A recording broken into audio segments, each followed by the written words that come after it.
खबर यूपी के उन्नाव जनपद से आ रही। युवा संसद और महापंचायत में गरजे शशांक शेखर, बोले युवा आयोग का गठन करे मोदी सरकार। युवा एक मंच पर एकजुट हो तो बड़ी से बड़ी सियासत पनाह मांगेगी।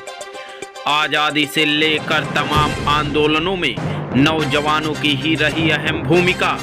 युवाओं के प्रेरणा स्रोत अमर शहीद भगत सिंह, स्वामी विवेकानंद, लोकनायक जयप्रकाश नारायण हैं। सरकारें युवाओं को रोजगार दें, नहीं तो 10,000 प्रति माह बेरोजगारी भत्ता दे। समाजवाद, बहुजनवाद, समरसता, समता मूलक समाज और सामाजिक न्याय के नाम पर सिर्फ जातिगत पार्टियां और नेता पैदा हुए। उन्नाव क्रांति कलम और देवभूमि की धरती है। मंच अब पुरानी पेंशन बहाली और शिक्षा मित्रों, अनुदेशकों, मजदूरों, किसानों और महिलाओं, व्यापारियों के मुद्दे एवं उनके अधिकारों के लिए भी संघर्ष तेज करेगा।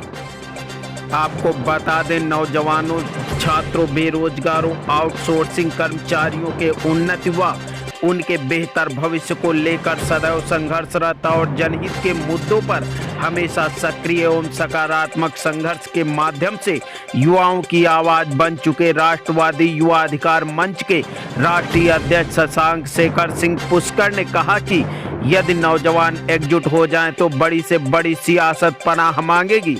यह देश युवाओं का है, युवा देश की रीढ़ है। प्रधानमंत्री जी युवा भारत विकसित भारत की बात करते हैं, यह गर्व की बात है, लेकिन नौजवानों के सशक्त हुए बगैर यह संभव नहीं। सोचनीय विषय यह है कि कुशल व योग्य भारत का नौजवान हाशिए पर है, हताश व निराश है, बेरोजगार है, अपराध की तरफ बढ़ रहा है। 65% युवा आबादी वाले देश में युवाओं को एक मंच पर एकजुट होकर अपने अस्तित्व की लड़ाई स्वयं लड़नी पड़ेगी। राष्ट्रीय अध्यक्ष शशांक शेखर सिंह पुष्कर ने जनपद मुख्यालय उन्नाव कलेक्ट्रेट में मंच द्वारा आयोजित युवा संसद एवं महापंचायत कार्यक्रम को संबोधित कर रहे थे।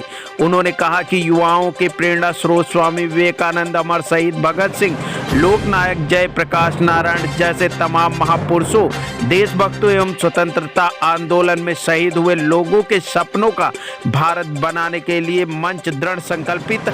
वहीं पर शशांक शेखर सिंह ने कहा कि उन्नाव जनपद क्रांति कलम और देवभूमि की धरती रही है। उन्नाव की पहचान को आगे बढ़ाने के लिए नौजवानों में क्रांति लाकर एकजुट करते हुए जातिगत तिलिस्म को तोड़ा जा सकेगा। आजादी से लेकर तमाम आंदोलनों में नौजवानों की भूमिका अहम रही है। आइए देखते हैं शशांक शेखर पुष्कर ने क्या कहा। संत जी कह रहे थे कि ऋषि मुनियों की धरती है। एडवोकेट संग्राम सिंह भैया कह रहे थे ये साहित्यकारों की धरती है। निराला जैसे लोग यहाँ, राजेंद्र प्रसाद जी जैसे लोग यहाँ साहित्यकार पैदा हुए, ये उनकी धरती है। ये कलम और तलवार की धरती है।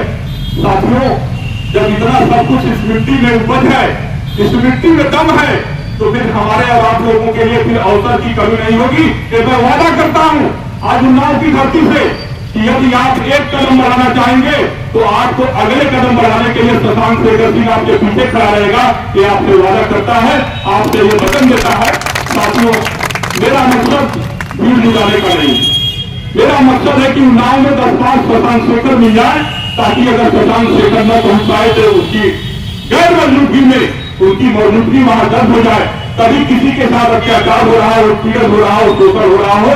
जैसे आप देख रहे होंगे कि आज सरकार की एक योजना है सरकारी विभागों में आउटसोर्सिंग कर्मचारी। आउटसोर्सिंग कर्मचारी की लड़ाई 2013 में सबसे पहले उत्तर प्रदेश में कोई यदि आवाज उठाने वाला व्यक्ति है तो शशांक शेखर सिंह है। उस समय सरकार, इससे पहले की सरकार थी, समाजवादी पार्टी की सरकार थी, जिसको लोग युवा नेता बताते हैं, युवाओं का नेता बताते हैं। वही युवा नेता ने एक आउटसोर्सिंग जैसी पटकथा लिखी जिसकी कोई नीति और नियमावली नहीं बनाई।